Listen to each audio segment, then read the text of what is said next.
Hi everyone, it's Vismaya Rubin, founder of Living in Gratitude Today, teacher, speaker, best-selling author, but you know my favorite role is that of a gratitude gangster. What? So I wanted to talk to you about this idea of emotional contagion, the idea that emotions are contagious. And what do I mean by that? So when you're around somebody who's super happy and super joyful and excited, you start to feel that way. And the same way when you're around somebody who's angry and stressed and you start to feel that way too. You may not express it the same way, but you can pick up on those feelings. So I want you to think about your children. Whatever you're feeling at home, your kids are picking up on. So if you're feeling excited and happy and joyful that you now have, the time to be home to do certain things that you weren't able to do before, your kids are picking up on that. If you're feeling angry and frustrated and sad and not, and frenzied, your kids are picking up on that as well. And I think we have a very powerful opportunity right now to teach our children the power of gratitude. You're part of my mailing list and you're listening to this video because you get the power of gratitude, or you're starting to get it, or wherever you are in that gratitude journey, you know that there's some validity. Otherwise, you wouldn't be listening.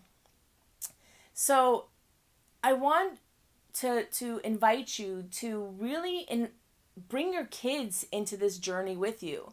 So as you're thinking about the things that you're grateful for, as you're writing down your gratitude list from the day before, maybe when you're tucking your kids into bed, ask them, hey, what is the best part of your day? And get them into that habit to start thinking about what worked, what went really well. Because, listen, our kids are not in school. They're not with their friends. Their routine has been just as disrupted as ours. But we now get a chance and an opportunity to have them, and I'm not saying push aside what doesn't work or the sadness they feel, because we get to talk about that too, but let's get them to start expressing and to start seeing their world in a new way. Let's get them to start seeing their world through the eyes of a gratitude practitioner. So I have these really cool gratitude bags. They're all different colors, all different designs on them. And each of them has 36 cards. Let's see if you can see it here. Maybe not. So they say, I am grateful for. So as you're going through at the end of the day with your child, ask them, what is the best part of your day? Maybe at dinner time you do this. And you write it down if they're not able to write it down themselves.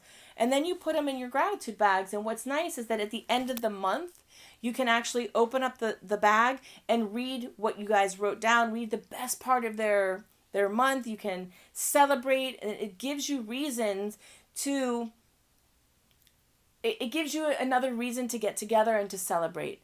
So they're $15. They're on my website, livingingratitudetoday.com. Let me say that a little slower. livingingratitudetoday.com. But the idea is this. Start to practice. Bring this practice to your children.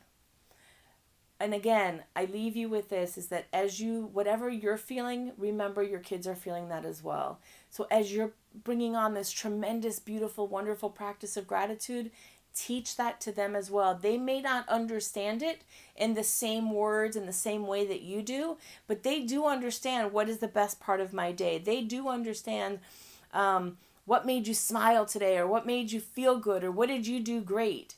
And if they don't see it, start to help them, pull it out of them a little bit. And again, one of the most important things you can do is write it down, so that way you have a documentation of how you can celebrate at the end of the week or the month or at the end of the quarantine. So again, I am Vismaya Rubin, founder of Living in Gratitude Today and your favorite gratitude gangster. What?